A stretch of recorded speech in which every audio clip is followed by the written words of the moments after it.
नमस्कार मित्रों, गढ़ यात्रा में आपका स्वागत है यार। अभी हम हैं देहरादून के अग्रवाल भवन में।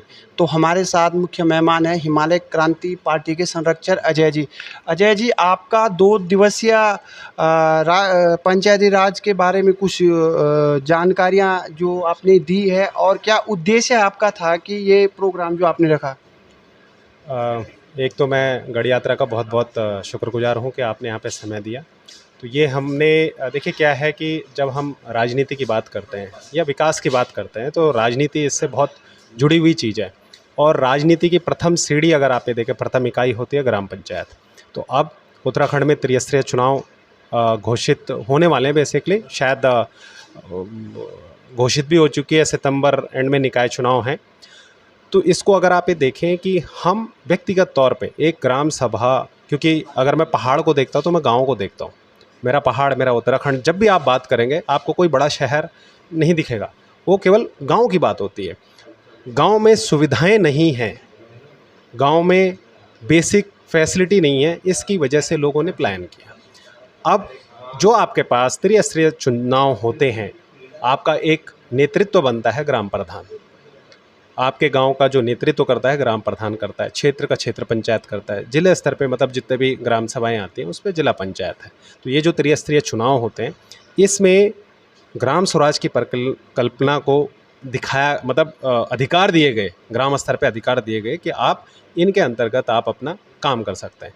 तो होता क्या है कि पहाड़ों में क्या, आप शहरों में भी चले जाइए, बहुत लोगों को ना तो अधिकारों के बारे में पता है कि ग्राम प्रधान के अधिकार क्या हैं, किस तरीके से चुनाव होता है, क्या क्या चयन प्रक्रियाएं हैं, वार्ड मेंबर का क्या रोल है।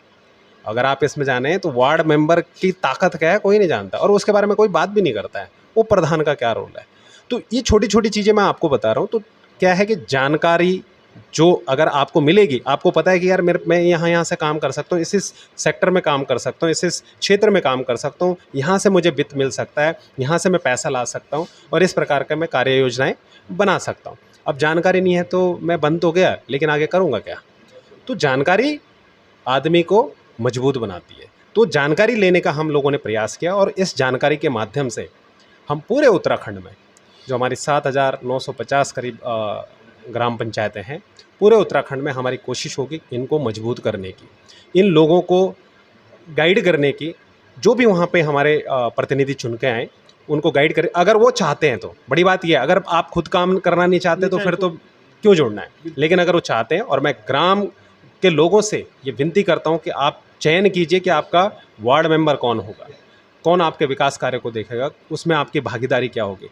तो आप चाहे शिक्षा कह लीजिए, जल संरक्षण कह लीजिए, रोजगार तक आप, मतलब प्रधान के माध्यम से आप रोजगार अपने गाँव में, अपने ग्राम सभा में ला सकते हैं। अधिकार इस तरीके के हैं, लेकिन अधिकार का पता होना और कर्तव्यों का पता होना और फिर उनका निर्वहन करना, ये बहुत आवश्यक है। इसीलिए ये वर्कशॉप हमने 2 दिन की रखी थी, जिसमें हमारे पहाड़ से भी जो लोग बेसिकली चाहते हैं अपने गांव का विकास करना, वो लोग भी इसमें शामिल हुए थे। और हम लोग भी, क्योंकि जैसे मैंने बताया जानकारी हर किसी को नहीं होती, तो इस स्तर पे जानकारी लेने का हमने प्रयास किया, और वो जानकारी लेके फिर हम आगे इसको डिस्ट्रीब्यूट अपने अपने स्तर पे, अपने जो साथी हैं उनके माध्यम से गाँव-गाँव तक पहुँचाने का प्रयास करेंगे।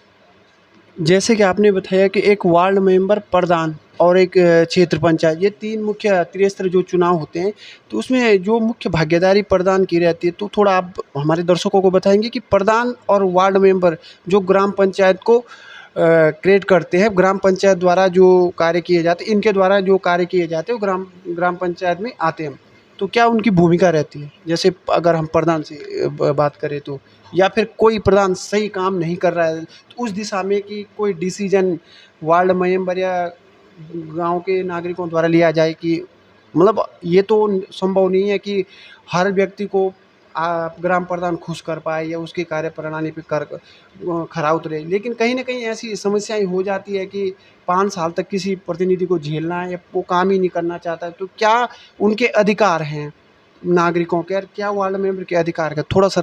जी, बिल्कुल। यहाँ पे जैसे मैंने आपको बताया ना कि हर व्यक्ति जो इसमें होता है, ग्राम सभा में जितने भी व्यक्ति होते हैं, जो भी वोटर हैं, उनके बहुत अधिकार हैं।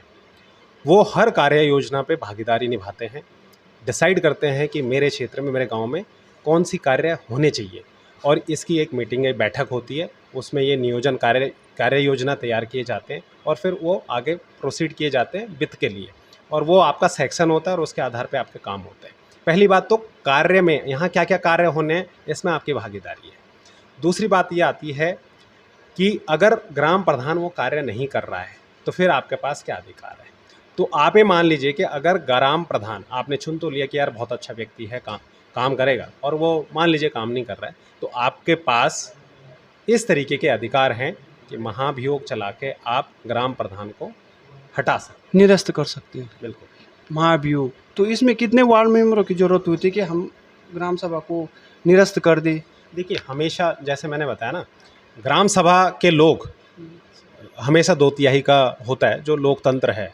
2/3 के आधार पे अगर वो नहीं चाहते, वो अपना प्रपोजल बना के भेज सकते हैं आगे, और उसके आधार पे एसडीएम को भेज सकते हैं और उसके आधार पे निरस्त किया जा सकता है। दूसरी बात, जो प्रपोजल है वो वार्ड मेंबरों के द्वारा भी, वार्ड मेंबर हर ग्राम स्तर पे अलग अलग होते हैं, चाहे वो 5 हों, 7 हों, 9 हों, ये डिपेंड करता है कि कितना बड़ा क्षेत्र आता है, उसके आधार पे वार्ड मेंबर डिसाइड होते हैं, और उन वार्ड मेंबर के आधार पे भी वही 2/3 का वो अपना प्रपोजल बना के आगे भेज सकते हैं और उसके आधार पे निरस्त करवा सकते हैं। तो ऐसी स्थिति में फिर कौन उस कार्यभार को संभालता है, जो विकास कार्य है वहाँ पे कौन संभालता है? अगर प्रधान को निरस्त कर दिया गया और फिर ऐसी स्थिति में फिर कौन देखिए, संभालेगा फिर? जैसे जैसे सरकारों का कार्य होता है कि अगर कोई माइनॉरिटी में आ जाती है तो उसके बाद किस प्रकार से ये संचालित होती है, तो एसडीएम का इसमें मुख्य रूप से एक